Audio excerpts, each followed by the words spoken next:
মাল আসতেছে না, আমাদের আর্থিক ক্ষতি হচ্ছে, আমাদের লেবারগুলো সব বসে আছে। সবার উন্নয়নের জন্যই পোর্টটা ছিল। আমাদের পোর্ট ধুকে ধুকে চলতেছে, মাঝে মাঝে চলে, মাঝে মাঝে চলে না। পূর্ণাঙ্গ বন্দর হলে পুরো একটা ভালোভাবে চলতে পারে। আমাদের দাবি একটা পূর্ণাঙ্গ বন্দর এবং অবকাঠামো উন্নয়ন। যে বন্দর একসময় উত্তরাঞ্চলের সীমান্ত অর্থনীতিতে নতুন সম্ভাবনার আলো জ্বালানোর স্বপ্ন দেখিয়েছিল, আজ সেই বন্দরই যেন নীরব দীর্ঘশ্বাসের নাম। কুড়িগ্রামের রৌমারী শুল্ক বন্দরে নেই কোলাহল, নেই আমদানি রপ্তানির ব্যস্ততা, নেই ট্রাকের দীর্ঘ সারি কিংবা শ্রমিকদের কর্মচাঞ্চল্য।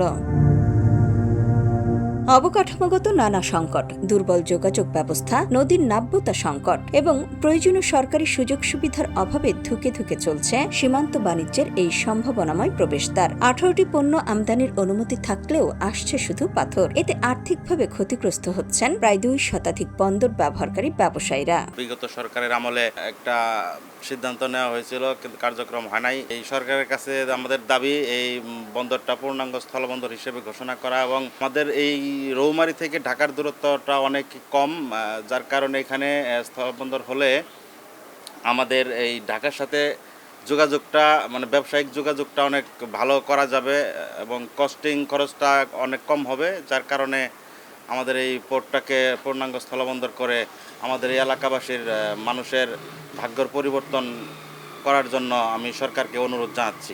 বন্দরে একটি মাত্র পণ্য আসায় কাজ কমে যাওয়ায় বেকার হয়ে পড়েছেন 3টি শ্রমিক সমিতির 600 জন নারী ও পুরুষ শ্রমিক। বন্দরের শ্রমিকরা বলছেন, এই পোর্টটা আমাদের দীর্ঘদিন প্রায় বন্ধ, মাল আসতেছে না, আমাদের আর্থিক ক্ষতি হচ্ছে, আমাদের লেবারগুলো সব বসে আছে।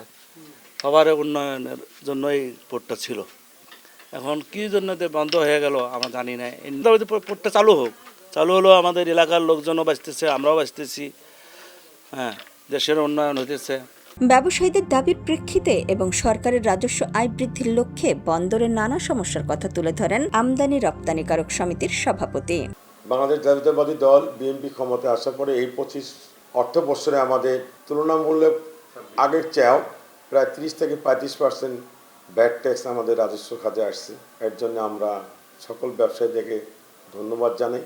পাশাপাশি হলো মাননীয় প্রধানমন্ত্রীর কাছে রৌমারী পোর্টটাকে পূর্ণাঙ্গ পোর্ট বলে ঘোষণা করলে আমরা এখানকার যারা এক্সপোর্টার ইম্পোর্টার আছি আমরা আশাবাদী যে এখানে যে রাজস্বটা আসবে তাতে অনেক রাষ্ট্রীয় কাজে ব্যবহার করা সম্ভব।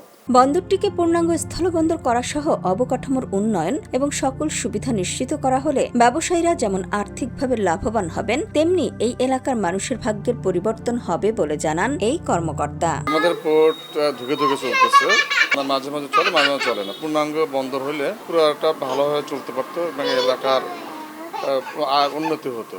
এখন যে অবস্থার মধ্যে আছে পুরোটা বছরে 2 মাস 3 মাস চলে, আর বাকি সময় বসে থাকা লাগে সবারই। বিগত সরকারের কাছে দাবি আমরা করছি যে পোর্টটা পূর্ণাঙ্গ করার জন্য, কিন্তু বিগত সরকার আমাদেরকে কোনো সুরাহা বা কোনো পদক্ষেপ নেননি।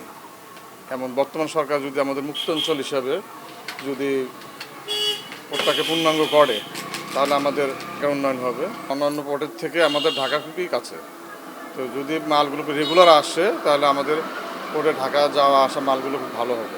তবে প্রয়োজনীয় অবকাঠামো উন্নয়ন ও সরকারি নজরদারি বাড়লে একদিন আবারও প্রাণ ফিরে পাবে সীমান্ত বাণিজ্যের এই গুরুত্বপূর্ণ প্রবেশদ্বার, আর রৌমারী শুল্ক বন্দর হয়ে উঠবে উত্তরাঞ্চলের অর্থনীতির নতুন চালিকা শক্তি। এমনটাই প্রত্যাশা স্থানীয়দের।